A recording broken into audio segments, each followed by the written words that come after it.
All right, friends, we are live for a special hump day conversation with my friend Tyler McCall. Welcome, welcome. How are you doing? I'm good, Heather. Thanks so much for having me. How are you? I'm good. I'm good. It's like bridging on the edge of summer in Portland, but it's the thing that Uh-huh. always happens in April where it's like a big tease where the weather's beautiful and we get all excited, and then it's going to start raining ferociously for the next 6 weeks. So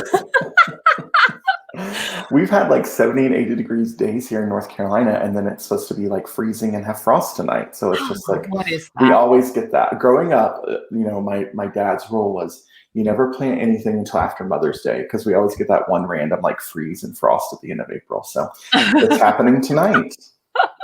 Yeah, all right. That's like the back and forth. Although, random analogy, I do feel like that is a little bit about entrepreneurship too. Is like Uh-huh. we radiate towards like we have our own seasons and weather in our businesses, and when like it's Mhm. sunny and business is going well, I don't know, there's going to be a storm around the corner. So you got to like prep up for the Yes. weather change and have some good habits. Maybe I we need just kind of Mother's Day. Things will be good after that in business. I don't yes. Oh my gosh. I just saw a great post the other day from Julie from Funnel Gorgeous. I don't know if you know. know Julie and Yeah, Kathy. yeah. And Julie was saying that she said nothing good happens on day 3 of a launch. So never make decisions about your launch on day 3. She was like, day 3, everything will fall apart. Nothing will be working. You're not going to get the sales. You're going to want to burn it all down. She said, first of all, that's why you only open your doors for 4 or 5 days. And then also just get through day 3 and everything will be okay. Yeah, yeah. Those are the days. I always think about this in back when I was in corporate and would have really, really like hard days where I knew that the Uh-huh. schedule was crazy. Those were the days where I would make sure I wear my good bra and my power, like my power outfit, where I'm like, I'm Yes. gonna at least look like this is gonna be real good. That's what I do on day 3 of a launch. Like I go I in love with that. like Good bra energy, GBE. That should be yeah, a that's that should be gonna a become a hashtag, thing. honestly. Yeah, that's going to become a thing online. All right. Well, we're not here to talk about the weather or my bra today on our live. Although, We I mean, could. it doesn't surprise me that these things make it way in conversation. We're here to talk about Instagram because that's. I mean, you and I talk about a lot of things, but this is obviously the thing you talk about. I would say most Mhm. in your business, right? At least right now in this season, because lots of exciting things are happening. But selfishly speaking, I have some Instagram questions that Okay. we haven't had a chance to connect in a while. And I wanted to like toss some questions your way and just talk about how Instagram's working for business right now. And Mhm. for anyone who jumps in live, if you have questions, y'all put them in the chat. We're excited just to have a casual conversation. Tyler and I have no plan today. This is not a like presentation of the 5 steps to get fancy on Instagram. No, this is like a what's going on with Instagram and how can we make it still feel fun and not Mhm. ebb into that, oh, it's draining and annoying me because I don't know. I feel like that sometimes. And Yeah. I'm going to confess, I'm in a little bit of an Instagram rut. Okay. Oh, All so right. maybe other reels are, I think we get a little burned out a bit. So I was hoping Sure. it could be like a dose of inspiration to help anyone who's feeling in a rut and or they go through that. We can help Mhm. them kind of venture back into that and fall in love with the platform again. For sure. No, I Yeah. love that. I love that. Tell me a bit. I know you may not be allowed to say this, but do you go through Instagram moments where you're like, oh my gosh, it's kind of draining and you feel a little bit in a rut? Yeah, like all of 2020, I think.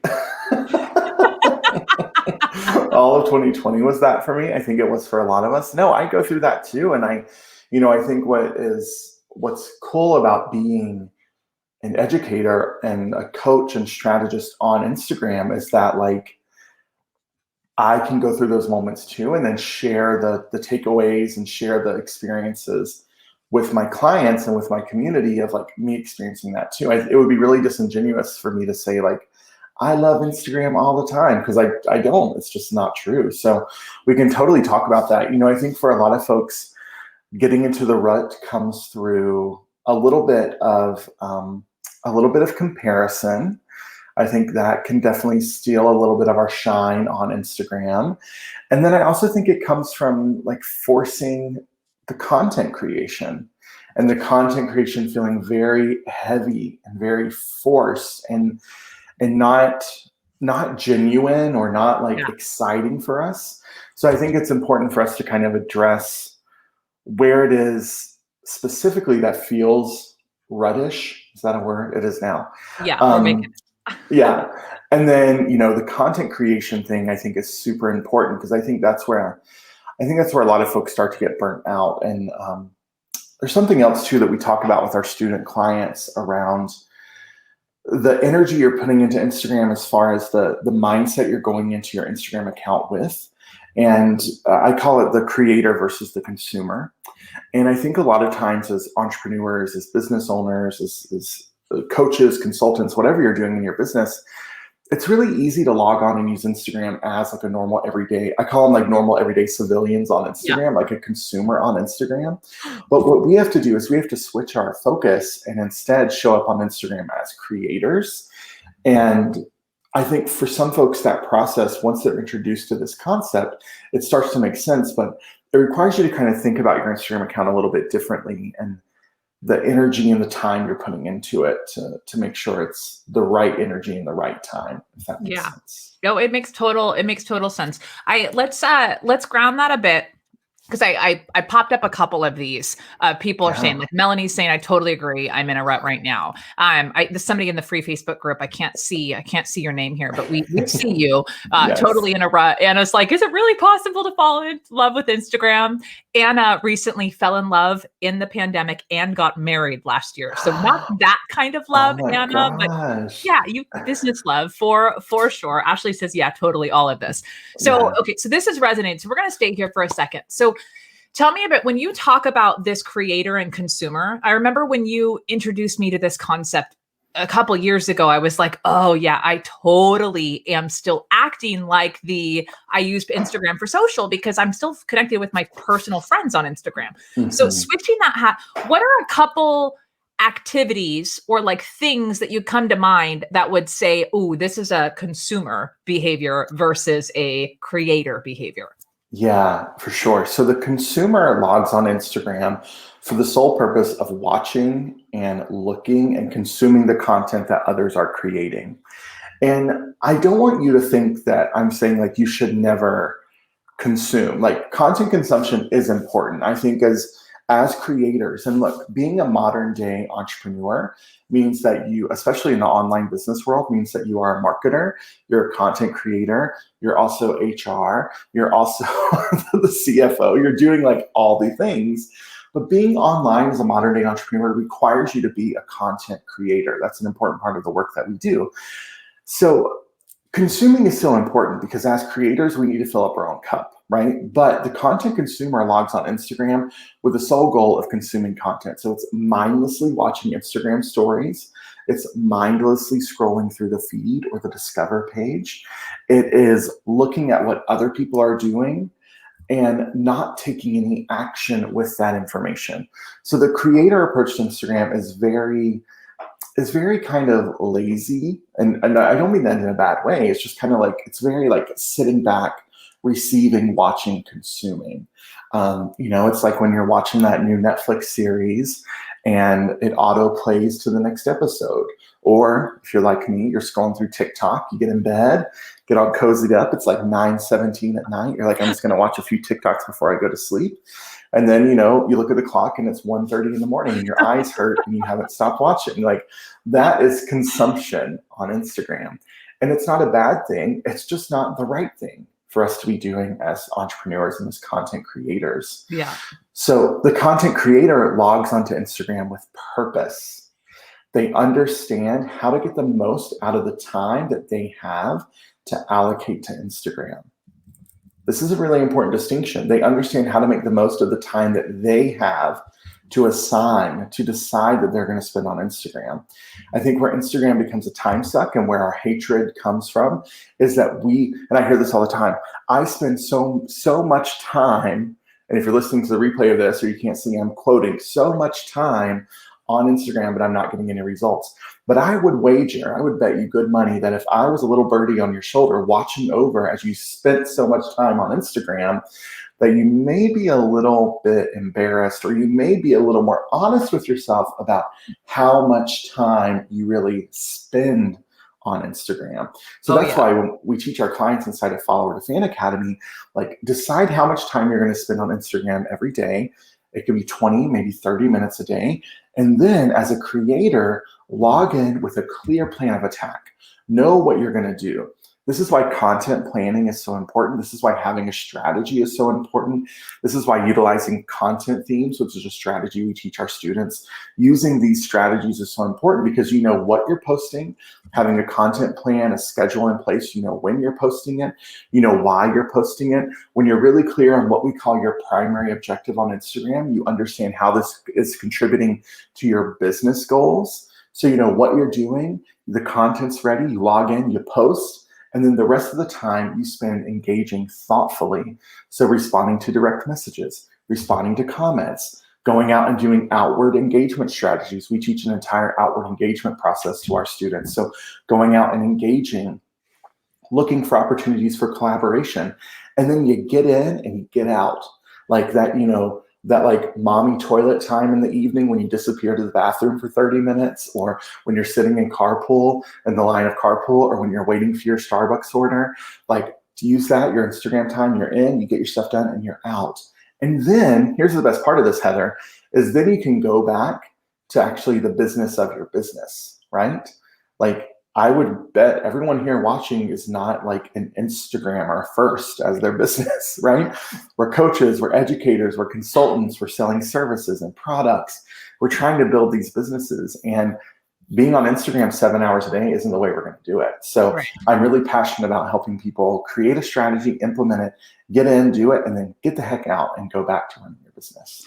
Do you think there's this fallacy because the perception, right? When you have a strategy and you're posting intentionally every day, when other people see that, it almost feels like you're present on social all the time. So especially newer business owners are like, oh, I have to be on social all the time. How do you help people navigate that? There's this perception of presence, right? But not actually physically being present. Do you see, especially newer entrepreneurs struggle with that a bit? And what are some of your thoughts on that? Yeah, I think a lot of folks do. And I think, one of the biggest reasons that we start to struggle with that is because there is so much looking at other people's paper. There is so much observing what other people are doing. And this is why it's really important, and something we talk about a lot inside of our community and just through all my content, consistently talking about the concept of putting your blinders on and not looking at what other people are doing. Something I've said before is, even to the point where if you have someone that's in your niche or industry, a competitor that you can't stop yourself from looking at what they're doing, block them on Instagram. Not because you don't want them to see your content, but it keeps your nosiness away from looking at their content. And I think a lot of that comes from that. I also think part of it too is this belief that if I do more on Instagram, then I will get more results, or I will get more followers, more likes, more of the things that we think we need, or the things that we think are going to make a big difference for our business, but at the end of the day, don't really make that big of an impact. So I think this is why it's really important that we have a conversation about being okay with where you are right now on social, being okay with the number of followers you have right now, understanding that the best way to build your following is to focus on creating great content to serve the followers you already have. Stop looking at follower number as this thing to like accomplish or achieve. Instead, start looking at it as someone on the other side of the screen where you are working to connect with those people. And those shifts that you can make are really impactful in the work you're doing in marketing your business. I've always said that, like, if you can't be grateful for the followers you have right now, what makes you think that you are even putting out the right kind of vibe or energy to attract more followers, right? If like the 100 people or 300 or 800 people that are following you right now aren't enough for you, then what do you think that is? How do you think that's coming through in your content? Yeah. Or maybe in the desperation that comes across in what you're doing. You may not even be able to figure out what that is right now, but it does come through. It does come across in what you're doing. So be happy with where you are. Know it's a journey. Every single person starts at 0 followers. That's the best thing about social media. And you got to figure out how to do it in a way that makes sense for your business and with your time, right? And so, there's some people on Instagram that post, 3 times a day and are doing all this content, but they're single and don't have kids and don't have a team and like aren't running, aren't doing all these other things. Like that works for them. It doesn't work for other people. So you got to figure out what works best for you. Yeah, I think that's what's fascinating to me is I've seen people be very successful doing like barely any posts and people be successful doing a bajillion posts, right? And it all comes back to everyone's defining success differently. So it's like, you got to figure out what works for you. But something that I learned about me and taking some of the strategies that I learned from you inside your programs is this idea of having a daily limit, right? Which is something that we all know, or even our phones tell us, like, do you want to set daily limits? Which side note, y'all, if you have a like toxic relationship with your phone and have addiction issues, go back on the podcast. I talked about one of the best books I read last year, which was How to Break Up with Your Smartphone. It was such a good book. I summarized it, I did a little book review on the podcast. So go back to that. I'll drop the link into the notes here when we're done. But one of the things that I learned was I was becoming really frustrated with the daily allocation because whenever I would do like an IG live or there was something happening, I would then be like, and then I would start tricking my brain to go, it's okay to like hit the little code and go over the thing. So what I've shifted to is a weekly allotment. Kind of like how, some financial people teach like an envelope system where it's like you have $300 for groceries and when you're done, you don't eat. I do that with my Instagram where it's like this week I have this much time. And if I blow it all on Monday and Tuesday, well, screw me for not allocating my time. So that helps me go, do I have a week where I do need to be more engaged? Am I doing a lot more of, I don't know, IG lives or whatever else? But that weekly allowance, that was a shift that really helped me because the daily thing it wasn't working for me. It was actually counterproductive than helpful. So that's one of the things that I really love about your teaching style is you're not very prescriptive, as in like fill in the blank and do X. You're like, let's talk about the underlying strategy so you can determine how, like what success and what things look like in your business. So can you talk a little bit of just about your philosophy around that in general? Because we have a really shared outlook on this. Yeah, for sure. Yeah. So if you are a student of mine, or if you become a student of mine inside of our program, you'll learn pretty quickly that we are not, as you said, we are not prescriptive in how we teach our Instagram strategy. At the end of the day, what we do inside of our program, Follower to Fan Academy, is not teaching you like fill in the blank, follow the leader, do this, do that. We're teaching you the concepts and strategies of messaging, branding, and positioning yourself using your Instagram account and empowering you to create a strategy that makes sense for you in your particular business, in your niche. The reason that we're not prescriptive in what we do is because prescriptive types of education and resources don't work. They just don't. It's not those types of resources, especially when it comes to marketing, they aren't taking into consideration your unique brand voice, your unique perspective, your lived experience, your values, and how you want to showcase those online, the amount of time that you actually do have to spend on social, the amount of energy that you do have to spend on social, your physical ability to spend that time on your Instagram account. There's a lot of things that go into creating great content, showing up on Instagram, having conversations with other people. And I find so many times when you're being educated in such a strict prescriptive manner, it really sets you up for failure because you're never going to be able to do it exactly the way that they tell you to do it. I also think another piece of this is that, and look, I don't want to like speak negatively of other Instagram educators or other marketers out there, but I am a firm believer in the fact that we really need to understand how someone built their chops, like got their experience, honed their craft for what they teach, and understand the lens that they bring into how they teach. So for example, I teach what I know for Instagram marketing because I've been doing it for half a decade. I've ran dozens of Instagram accounts. I ran a successful Instagram marketing agency for a number of years. Then I was a coach and consultant. I worked inside of agencies as their contracted in-house social strategist when they didn't have someone on their team. I've worked in all different types of businesses, from hotels to local gift shops, to restaurants, to wedding businesses, to jewelry design businesses, to startups, to tech companies across the board. And then we created a system for follower to fan that we've now talked to thousands of entrepreneurs over the past nearly 4 years now.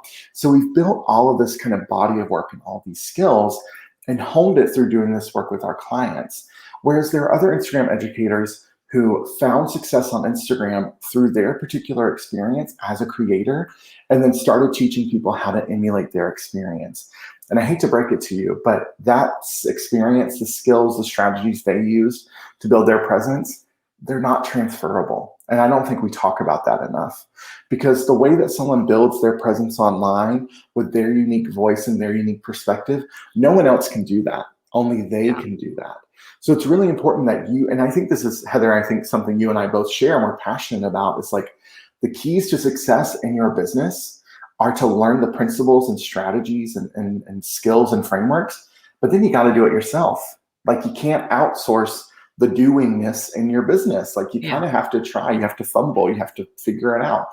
Like right now we're in the middle of a launch, and I was just meeting earlier today with my marketing manager, and I was telling her, I said, I really look forward to, after this launch is over, for us to do a debrief and a postmortem on this launch, because there's lots of stuff that we could have done better, and we wouldn't have known it unless we did it. So it's just that important reminder. And Instagram's the same thing. Like, you got to just get in there and do it. You got to just figure it out and fumble around and have post flop and have live videos that no one shows up for, and not worry about it and just do it again. It's almost like embracing that, right? You have to skin your knee a little bit. You have to go through those pieces. I'm a big believer of this. I went on a rant on an IG live a couple weeks ago around how I feel like the swipe files and the templates and the fill in the blank are making people not so bright. We're outsourcing our thinking. And I think our best asset as entrepreneurs is our ability to think and be creative, to strategize and to visualize. And when we outsource parts of our business that are true to our brand voice or how we show up in the world, it's like, I always say, I love Siri. Let's go to my cell phone real quick. I love Siri, and I love the fact that I can say, hey, Siri, give me directions to wherever, right? And then I don't have to think that I can get in the car and have Siri tell me turn by turn how to get somewhere. But I realized years ago that whenever I did that, I wasn't paying attention to where I was going. So when I would get to the destination, I would have to say, Siri, tell me how to get home, because I didn't know how to get back to my own house. And I definitely couldn't get to wherever I just drove again. And for some things, I'm okay with that, right? Like, I don't need to know certain things around my business, but other things that I'm going to own and are going to have outcomes and I'm going to do again. If I'm not thinking, if I'm outsourcing my thinking and just following someone else's directions, I don't know what to question. And when I get frustrated or results are not happening, quite frankly, it's easy to blame other people or easy to get frustrated and overwhelmed because you don't know what to do. So then you scrap it and then you go look for the next swipe file or easy thing to go do. And then you go through the whole chain and cycle over and over again. So I just think we need to put far more value on our own ability to problem solve and be creative and think, because that's the asset of being an entrepreneur, is we can do that. And I think we need to be comfortable working through that struggle bus a bit to allow ourselves to fail, because that's where we learn the most, as you just said, like with launches. Yeah. Oh my gosh. I totally agree. I think so much of the marketing strategies, that the next best way to launch, the next best way to do this thing, the next best business model, right? Like, should I have high ticket? Should I have a coaching program? Should I have a course? Should I have a membership? Should I do this or that? And the reason people stay stuck in that bouncing from thing to thing to thing is because we don't take time to be really bad at something and then learn how to get good at it. Like, that's just what we have to do, right? And I think, there come moments in our business where we're like, you know what, this isn't working. I got to scrap it and go with something else.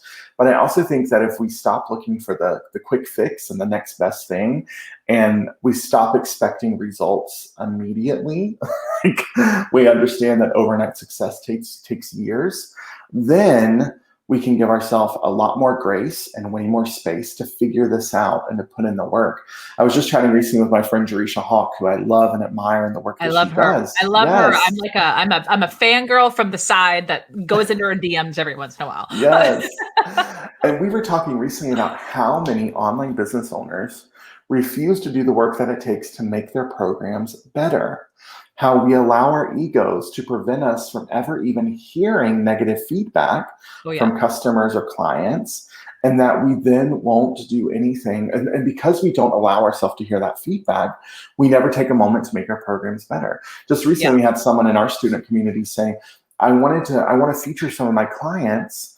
And I was going to tag them in the post where I feature them as a testimonial.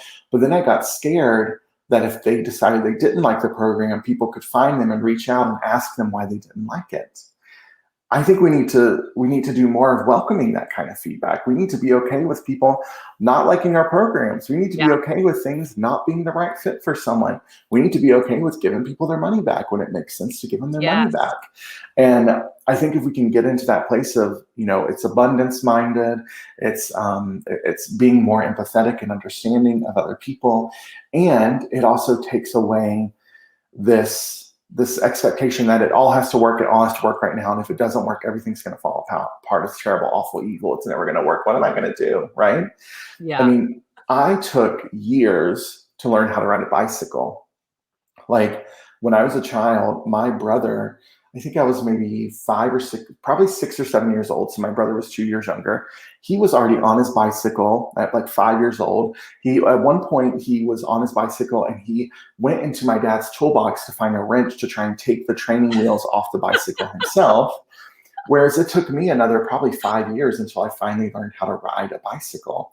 And I had the bruises and the scrapes and the bruised ego to go with not knowing how to ride a bicycle until I was almost a preteen. Like I spent so many of those years, and I had, I hated Saturdays as a kid because after all of our chores were done Saturday morning, Dad had mowed the lawn, Mom had done things in the house. I knew Dad was going to take me to the elementary school across the street and put me on a bicycle in the middle of the field and push me until I just kind of went for a little bit and then fell over. I never understood you actually had to pedal to like get momentum and keep going on a bicycle. It's hard. It's hard. Easy. And eventually I learned because my dad put me on a bicycle in a parking lot at the elementary school one Sunday afternoon. It was actually on Father's Day. And he said, we're not leaving here until you learn how to ride a bicycle. And I said, what if I don't know how before the sun goes down? And he said, we're not leaving here until you learn how to ride a bicycle. And I learned how to ride a bicycle that day. And when I tell you, Heather, the rest of my childhood, I was on that bike every moment I could be because I loved it. But if I would have quit, I never would have learned how much I love riding a bicycle. And it took so long. It took so much effort. It took so much messing up. I think I had to get a new bicycle at one point because I got too big for the one I had when I was younger. I've seen your little knees popping up Right? Yeah. But the key lesson is I finally learned you had to pedal to gain momentum. Yeah. And, something I've always kind of believed and understood is you can't read a brochure on how to ride a bicycle and then know how to ride a bicycle.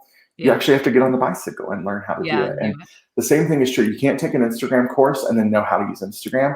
You got to start posting on Instagram and figuring out how to do it. Yeah. We have that shared thing. I always joke all the time when people are exploring wanting to learn how to become better speakers, that people want to study speaking, but you can't get better speaking until you actually speak out loud. And what's funny is we're afraid of our own voices because we don't want to sound dumb, or we hear everybody else sounding so great, but we're unwilling to struggle and not make sense.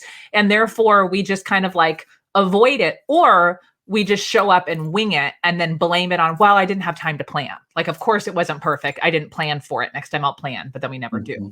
I totally relate with that piece. If you have to do the work, you have to struggle. Brendan Burchard says all the time, honor the struggle. It's one of my go-to phrases I always embrace around when I'm feeling struggle and I'm feeling resistance or feeling oh, this is hard. Of course it is. It's a new skill. It doesn't mean that you're terrible or not smart or that what you need another thing. It just means it's new. It's a skill, and skills take time to cultivate.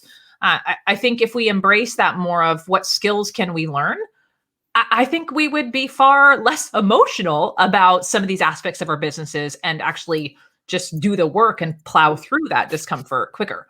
Yeah, I totally agree. And the emotional component is important there, right? Because I think something else we have to do, especially in our marketing, especially when using a platform like Instagram, is we have to separate our worth from the results that we're getting Yeah. in our business and through our Instagram account, right? Like the number of likes you get on that post, the number of watchers or viewers you get on that video are not indicative of your worth as a human being. The results, the success you see in your business or the success you don't see, again, is not indicative of the fact that you are inherently worthy. So this is where, the self-work is important. This is why entrepreneurship is like self-development on steroids, and it requires that focus and that attention to the work that is required of this. And it's also why you never like graduate from entrepreneurship. You like have to keep doing it, right? You don't get to a point where you're like, I'm done. I did all the things. I've made it. No, you're just getting started, baby. Yeah. Okay, we're covering so many good things. And by the way, shout out to those in the comments that this is resonating. So we're talking about Instagram-ish, right? We're kind of dancing around it, but I think all these things really relate back in. So thinking about that piece, let's talk about the identity of a business owner as an entrepreneur as it relates to Instagram. I want to dance in this lane for just a moment because what I think happens, what you were just talking about, right? How people wrap their own success up in the success of their business. Like if our launch didn't go well, or if our follower count's not growing, or I don't know, whatever thing we put in our head as the next measure of success. Yeah. If that's not working, somehow we're broken. Something's not quite right. People don't like us. We're not enough. Like all these head games we have, right? That are really emotional based. One of the challenges I see a lot with Instagram is we're on a platform where we're playing with personal brands, business brands, and then people who are on Instagram is their personal account. Like they don't have businesses, or it's not a thing that they're trying to make money from, right? It's a hobby or something different. So with this mishmash of that, I see it's really difficult as a business owner to show up and separate the identity from themselves, because in most situations of people who are in my community, their brand is their personal brand. There's no separation between their name and their brand. So talk to me a little bit about, because you've been open about this. You've talked about before your own struggles sometimes with being able to separate the two. Can you talk a little bit about how you would speak to someone who maybe is struggling right now with hanging too much of their worth or their identity in not necessarily just Instagram, but their business persona in general? For sure. Yeah. So I think there's a few things you can do here that can help with this. So the first thing is to understand that when you are showing up online as your brand and posting on Instagram, going live on Facebook, writing an email to your community, whatever it may be, you are showing up in the role in serving the business, right? You're showing up as the CEO of your company, as the marketing director, as the content writer, as a social media manager for your company. That's the role that you are serving in those moments. And that you have a very specific responsibility to the business to serve the business in that way. What helps me when I think about it this way, it also reminds me that I could be fired from that role if I'm not serving the business in the way that it needs. And I think this is a really important shift. When I started growing my team and hiring employees, I had to understand that I now sit in two seats, as the founder of the company and then also as the CEO of the company. As the founder, no one can ever take that away. That will always be my thing. But as the CEO of the company, I have to serve the company in a specific way. The company expects something of me. So the same is true for you. Even right now, if it's just you or you and a virtual assistant or online business manager, the same thing is true. You're just wearing way more hats than you may realize right now, and you're serving the business in those ways. So I think that's the first thing to understand. Like, you are filling a role in the company. You are serving the business in a specific type of way. The next thing to consider is your personal brand is like a digital representation of you. It's you alive in the online world, but it's not you. At the end of the day, you get to decide where the boundaries begin and end. You get to decide what is off limits and what is fair play. You get to decide what you talk about and what you don't talk about. You get to decide how you speak, what you say, what you don't say. You get to decide how much of you want to put in and how much of you want to hold back. And it's really up to you. Now, what I'm not saying here is that when you're online, it's this totally fake and phony facade of who you really are. That's not what we're going for here, because people can see right through it. I mean, y'all, let's be honest. We've seen the fake and phony facades over the past year come crumbling down as people have really shown us who they are, right?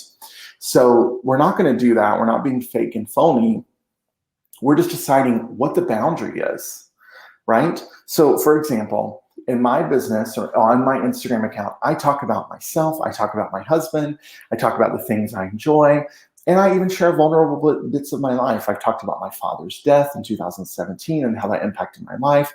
I've talked about living with migraines. I've talked about navigating depression and anxiety. I've talked about money stuff. I've talked about all of those things. But I have boundaries too, things that I don't talk about. I don't really talk about my family beyond talking about my father's death, because there's stuff and stories there that aren't mine to share and that I don't feel like are of value to my community. I don't share every detail of my personal life or like what I'm doing in therapy right now, because I'm not trying to like make myself feel better by dumping my garbage on strangers on the internet, right? And I also am very clear in saying, like, I'm not here to make friends on my Instagram account. Like, I'm building this account, I'm building a business. I want to support you. I want to help you as best I can through my content, but like, I'm good in the friend department, okay? Like, I'm not looking for my next BFF on Instagram. And I think being able to have those boundaries and talk about those boundaries is really, really important. You know, I have clients, I've had clients before who say things like, you know what, I'm a mom, but I don't want to show my child on Instagram because they can't consent to being shown. So I don't feel like I want to do that. Or I want to show my children, but in this particular way. Or I don't want to talk about these components of my life. And I never once have said, well, you have to if you want to be successful, because I don't believe that you do. So that's part of it too, getting really clear of like what's off limits for you and what is fair game that you want to talk about. Yeah. And then the last thing I'll say, can we hold on real quick? Because there was something that I had a visceral reaction when you said something, and I had to have a moment where I was like, I want to explore this because I think other people might be too. When you said, I don't use Instagram, I don't need more friends. I'm not there to make friends. Yeah. There is an instant like, that's true. And it's a struggle because inherently social media platforms have this built-in likes, friend requests, followers. And there is this desire, I think, of a lot of entrepreneurs is you want to be popular. We think popular means profitable. And there's this pursuit of that. And there's a lot of high perceived, good stuff for networking, right? Build your business besties, build your network of people. Everybody's trying to socialize with one another. And as we've seen, a lot of discussions around real friendships online versus facade friendships and just that whole thing I'm really curious about. So I want to like right through that piece that you just said in a good way. We're not on Instagram to make friends. We're good in the friend department. I feel like that's an honest question we all have to ask ourselves is deep down, is that true? And are we operating in that way right now? Because I'm going, I'm kind of guilty of this, I do socialize and build friendships on Instagram. And if I want to do that, that's great. But is that truly my intention? I think we all need to maybe revisit that. Did you have that outlook from the get-go? No. Or did you have to learn that? I had to learn it. Yeah. I mean, 3-4 years ago, it was a totally different approach. My business was in a different place though, right? Like I was in a different place where I was looking for something different from my Instagram account. So it's something that's changed over time. And look, you may be at a stage in your business or a season in life where building relationships, finding friends, finding your biz besties is important to you, in which case, more power to you. Like Instagram is an incredible place to do that, but you also don't have to want that either, right? And I love this comment from Rachel. Rachel's our marketing manager for our company. So she and I talk about this all the time, but yes, the internet may not have boundaries, but I do, which is so true. That. Yeah, it's such a good reminder. It's such a good quote. But I think Heather, this is where it's really important again, that you are clear on your objective with your Instagram account. Like, what do you want it to be? I was just talking yesterday. I got to speak to the Rising Tide Society community for their Global Tuesdays Together event. And we were talking about podcasting. And I was saying how your podcast, if you want to start a podcast, can serve a multitude of purposes. Like, you could start a podcast to sell your stuff. You could start a podcast to grow your audience. You could start a podcast with the sole goal of having people on your podcast for interviews so that then you could get on their podcast for interviews and expand your reach. Like, there's no right or wrong answer here. But what is your goal? What is your objective with what you're doing? And we talk about this a lot in follower to fan with Instagram. Like, what is the thing you want to accomplish with your account? Then build the strategy from that objective, instead of building it backwards and saying, well, I need to do this, I need to post this, I need to create reels, I need to go here. No. Before we ever decide what you need to do, let's figure out what you're trying to do, what the goal is, and then allow that to inform everything else that you're doing on the platform.